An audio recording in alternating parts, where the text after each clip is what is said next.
पुण्याची लढाई दिवसेंदिवस आता रंगतदार बनत चाललेली आहे। पुण्यात सुरुवातीला रवींद्र धंगेकर आणि मुरलीधर मोहोळ यांच्यामध्ये तगडी लढत होणार होती, मात्र आता वसंत मोरे हे वंचितच्या वतीने मैदानात उतरल्याने ही लढत तिरंगी झालेली आहे।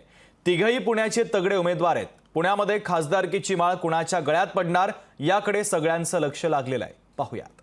देशामध्ये लोकसभा निवडणुकीचे वारे आता वाहू लागलेले आहेत। 2 टप्प्यांचं मतदान झालेलं आहे, 3ऱ्या टप्प्याचं मतदानही आता जवळ आलेलं आहे आणि त्यामुळे देशात सत्ता नेमकी कुणाची येणार याची चर्चा आता सुरू झालेली आहे। त्याचबरोबर पुण्यामध्ये नेमकी कुणाची हवा आहे हे सुद्धा आज आपण जाणून घेणार आहोत। पुण्यातल्या मध्यवर्ती भागातल्या म्हणजेच मंडई या भागामध्ये आता आपण आलेलो आहोत। नेहमी रहदारी असलेला हा सगळा भाग आहे आणि त्यामुळे पुणेकरांना नेमकं खासदार कोण हवा आहे, कुणाची हवा सध्या पुणे शहरामध्ये सुरू आहे। भाजप मोदीचा पाठिंबा आहे म्हणून मुरली अण्णा मोहोळ। तुम्हाला मोदी निवडून आणायचे आहेत? मोदी पाहिजे। मुरलीधर मोहोळ यांचं काय काम आहे जे तुम्हाला आतापर्यंत आवडलेलं आहे किंवा तुमच्या फायद्याचं आहे? असं तर सर्वच काम चांगलं आहे।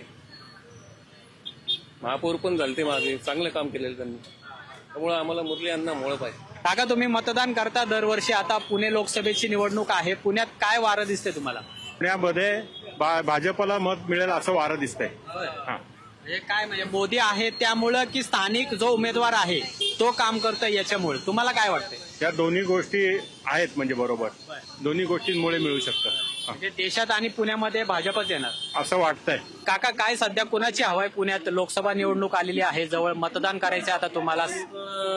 काही एवढं हे नाही, पण भारतीय जनता पक्ष तुम्ही दरवर्षी भाजपला मतदान करता की यंदा पहिल्यांदा करणार, असं काय आहे? असं काही नाहीये।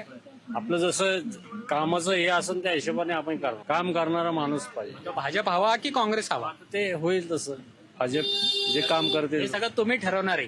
शक्यतो भाजप। दादा, काय कुणाची हवा आहे पुण्यात? नको मानले हे नको दंगेकर का बरं असं का? चांगला माणूस आहे, काम करतो तो। तुम्ही मतदान करता दरवर्षी? पुण्यात दंगेकरची हवा आहे? पुण्यात दंगेकरांची हवा। काय सध्या वातावरण काय म्हणते? निवडणूक आलेली आहे जवळ, कोण उभं राहीन त्यांच्या मागे राहायचं आपलं। कोण उमेदवार माहितीत का तुम्हाला? कोण नाही माहित, आम्ही घराच्या बाहेर नसतो। पण मतदान करणार ना तुम्ही? हो, करणार ना। हे भाजपकडून मुरलीधर मोहोळ आहेत, काँग्रेसकडून रवींद्र धंगेकर आहेत, वंचितकडनं वसंत मोरे आहेत। ही तिन्ही नावं तुम्हाला माहिती आहेत का? नाही, काय म्हणजे नावं माहिती नाही का उमेदवार माहिती नाही तुम्हाला? सगळं माहिती आहे आम्हाला, पण जे आपलं कोण सहकार्य करेल त्यांना देणार आम्ही। पण अजून काय ठरलं नाही तुमचं असं? नक्की नाही, अजून आमच्यापर्यंत कोण पोहोचलेलं नाहीये मत मागायला? हो, आतापर्यंत आमच्या इथं कोण पोहोचलेलं नाही। महिलांना त्यांना आम्ही मत देणार। आमच्या घरात, आमच्या सोसायटीत 350 खोल्या आहेत, फ्लॅट आहेत, तेवढ्यांचं आमचं एकच मत आहे। जोपर्यंत आमच्यापाशी कोणी येत नाही तोपर्यंत आम्ही ठामपणे सांगू शकत नाही। सगळ्यांचं तर मत दंगेकरच आहेत, पण मुरलीधर मोहोळ येऊ शकतात, सांगू नाही शकत। वाटते म्हणजे हवा त्यांची आहे पुण्यात? आहे, त्यांची पण आहे, पण दंगेकरांची पण आहेत। दोघांची हवा आहे? हा, पण निवडून कोण येईल मग? सांगू नाही शकत। हे सगळं तुम्ही ठरवणार आहात मतदार म्हणून, तर काय वाटतं तुम्हाला, कोण तुम्हाला योग्य वाटतं कॅन्डिडेट? सध्या तरी इथे कामं तर दंगेकरांनीच केली आहेत, त्यांच्यामुळे ते या भागात तरी दंगेकरच निवडून येऊ शकतात। पुण्यात कुणाची हवा आहे? पुण्यात लोकसभा निवडणूक आली आता, हवा कुणाची आहे पुण्यात? आपला बीजेपीचा। मुरलीधर मोहोळ? हो, नक्की। हो, आम्ही त्याला देणार। का बरं, म्हणजे ते योग्य आहेत असं वाटतं तुम्हाला? चांगलं आहे, स्वभाव चांगला आहे। पुण्यात परिस्थिती आता काय सांगू शकत नाही ना। अजून सगळीकडे सगळे जरा येतात, सारखे फिरतात, काय सांगणार इतक्यात, असं आहे ना। काय बाबा, कुणाची हवा आहे पुण्यात? पुण्यात बीजेपीचे आणि काय का असं वाटतं तुम्हाला? नाही, बीजेपीचे ना 100%। तुमचं पण हेच मत आहे? दंगेकर। का असं का? तुम्ही तर शेजारी आहेत, तुम्हाला दंगेकर वाटते, त्यांना मोहोळ वाटते? आजूबाजूचं वातावरण बघतात, त्यांची जी कामं वगैरे दिसतात या मागच्या 2 वर्षातली, त्यामुळे असं वाटतं त्यांची। आजी, कुणाची हवा आहे पुण्यात? आता निवडणुका आल्यात लोकसभेच्या। दंगेकर साहेबांचे। का बरं दंगेकर साहेब का? चांगले आहेत, ते काम करतात। आणि निवडून यायला येणं नाही येणं त्या जगाच्या हातात आहे, आपण काय सांगू शकतो? तुम्ही मतदान दंगेकरांना करणार? बघू आता, अजून ठरलं नाही तुमचं? ठरायचं काय हो कुणाला तर द्यायचंच मग ना चांगल्याच माणसाला दिलेलं बरं ना. काय सध्या निवडणूक आहे आपल्या देशामध्ये, पुण्यात कुणाची हवा आहे? पुण्यात मुरली अण्णा मोहोळची हवा आहे. ते चांगलं काम, त्यांचं काम बिम सगळं चांगलं आहे आणि तेच येऊ शकतात पुण्यात. तुम्हाला खात्री आहे मुरलीधर मोहोळच खासदार होतील? हो 100%. हो आणि दुसरे जे उमेदवार आहेत रवींद्र धंगेकर, त्यांच्याबद्दल काय वाटतं तुम्हाला? ते पण चांगले, ते पण कामं करतात नाही असं नाही, पण आता जास्त ताकद मुरली अण्णाची आहे.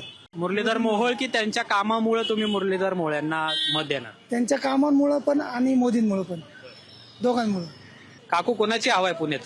पुण्यामध्ये धंगेकर पण आहे आणि मुरलीधर मोहोळ पण आहे. जास्त कुणाची हवा आहे? जास्त करून धंगेकर येत आहे. काय काका परिस्थिती आहे? दंगेकर साहेब येतील. उद्धव ठाकरे आणि दंगेकरांवर प्रेम आहे आमचं, नाही, आणि ते 100% देतील कामाला आणि जवळ राहणारे आहेत, त्याच्यामुळं दंगेकर साहेबांना आम्ही मत द्या. त्या ठिकाणची जर आपण प्रतिक्रिया पाहिल्या तर बऱ्यापैकी धंगेकरांना यांचं मत आहे. हा बोला. आमचे दंगेकर भाऊ निवडून यायला पाहिजेत नाही, आणि सगळे जण जनता आहे ना त्यांनाच निवडणार असं म्हणतात. काम पण चांगले करतात, प्रत्येक कार्यक्रमाला येतात. सांगू शकत नाही काय होऊ शकतं पुण्यामध्ये, कारण भरपूर बीजेपी पण भरपूर आहेत, काँग्रेसचं पण वोटिंग जास्त आहे आणि बाकीचे मराठी वगैरे भरपूर लोक आहेत. वसंत मोरेंबद्दल काय माहिती तुम्हाला? म्हणजे आक्रमक नेते म्हणून ते आहेत, सर्वसामान्यांची कामाची पद्धत जरा चांगली, कामाची पद्धत चांगली पुणेकरांनी त्यांना पण संधी द्यावी पहिल्यांदा. असं वाटतं मला थोडंसं. ताते त्यामुळे ते निवडून यायलाच पाहिजे. त्यांचं काम चांगलं आहे आणि रोखोक असतं त्यांचं सगळं, त्यामुळे असं वाटतं बरं का, पण असं निश्चित सांगू शकत नाही तेच येतील म्हणून, पण असं वाटतं की पुणेकरांनी त्यांना एक चान्स द्यावा म्हणून. तुमचं मत त्यांनाच असणार, तात्यांना? हो. म्हणजे आतापर्यंत आपण ज्या सगळ्या प्रतिक्रिया घेतल्या त्यातल्या या 2 प्रतिक्रिया आहेत की त्यांना असं वाटतं वसंत मोरे यांना खरं तर संधी द्यावी. दादा कुणाची हवा आहे पुण्यात? ना ज्यांचं जे आपला विकास करणार तेच त्यांचीच हवा हवी पुण्यात. आपलं मत फक्त विकासाला आहे. विकास कोण करतं हे बोलायची आवश्यकता नाहीये. सर्वांना माहिती विकास कोणी केला आपला. 10 वर्षात झालाय विकास असं वाटतं तुम्हाला? We are progress. प्रत्येक गोष्टीला माणूस पुढे चाललाय. का चाललाय? विकास झालाय. वर त्यांना जाणं जे विकास करणार. काका पुण्यात कुणाची हवा आहे? आता मतदाना दिवशीच कळेल, असं काय सांगता येत नाही. अजून काय ठरलं नाही? नाही, असं काय ठरलेलं नाही अजून. ते मतदारच ठरवतील काय करायचं, कुणाची हवा घ्यायची जास्त. पुणे शहरात काय वातावरण वाटतं? म्हणजे कुणाचा प्रचार जास्त चालू आहे? आज मोदींची सुद्धा सभा आहे, तर एकंदरीत काय वातावरण वाटते? कुणाची सत्ता येऊ शकते आणि पुण्याचा खासदार कोण होऊ शकतो? सत्तेचं काय सांगू शकत नाही. ज्या दिवशी आपल्या म्हणजे कसं 13 तारखेला आपलं मतदान होईल ना, त्या दिवशीच आपल्याला कळेल काय ते. सत्ता बदल होईल असं वाटतं तुम्हाला? काही सांगता येत नाही, शेवटी मतदानाच्या मनावर आहे सगळं. काय यांनी सगळं मतदारांवरच सोपवलेलं आहे, मतदानच ठरवतील. काका कुणाची हवा आहे पुण्यात? काय कल्पना नाही बाबा आपल्याला, आपण राजकारणामध्ये नाही पडत. राजकारण नाही, पण तुम्ही मतदान करता. आता पब्लिकच्या ह्याच्यावरती आपण काय बोलू शकत नाही. तुम्ही पण पब्लिकच आहे बरोबर आहे. 90% तर धंगेकरांचं नाव आहे. 100%. का बरं? का असं वाटतं तुम्हाला? माणूस तसा आहे भाऊ, अर्ध्या रात्री गेल्यावर पण काम करतात ते, काही संबंध नसताना सुद्धा. मी त्यांच्या वार्डातला नाही तरी सुद्धा माझी कामं केलेली त्यांनी. तुम्हाला अनुभव आहे? अनुभव आहे. व्यक्ती तसे आहेत ते. दुसरीकडे माजी महापौर असलेले मुरलीधर मोहोळ आहेत, भाजप आहे, सगळी सत्ता त्यांचा आपला संपर्क आलेला नाही, त्यामुळे आपण त्यांच्याबद्दल बोलू शकत नाही काय वाईट. पण ज्या व्यक्तीने आपलं काम केलेलं आहे आपण त्यांच्याबद्दल बोलू शकतो. त्यांना चांगले मतदान अनुभव आहेत आपले त्यांच्याबद्दल.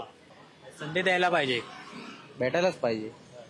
एक संधी द्यायला पाहिजे आणि धंगेकरच निवडून येतील असा त्यांचा विश्वास आहे. या सगळ्या प्रतिक्रिया पुण्यातल्या मध्यवर्ती भागातल्या आपण पाहिलेल्या आहेत आणि जवळपास दोन्ही उमेदवार त्याचबरोबर वसंत मोरे यांच्याबद्दलही पुणेकरांची चांगली मतं आहेत. पण सध्या देशामध्ये महागाई आहे, बेरोजगारी आहेत, महिलांचे सुद्धा प्रश्न आहेत.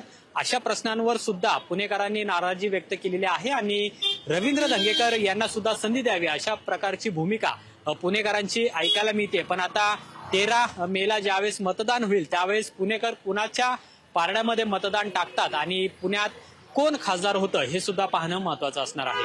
कॅमेरामन सचिन चंदन शिवेसह अमोल धर्माधिकारी, लोकशाही मराठी, पुणे. लोकशाही मराठी ऐका, पहा, जागरूक रहा.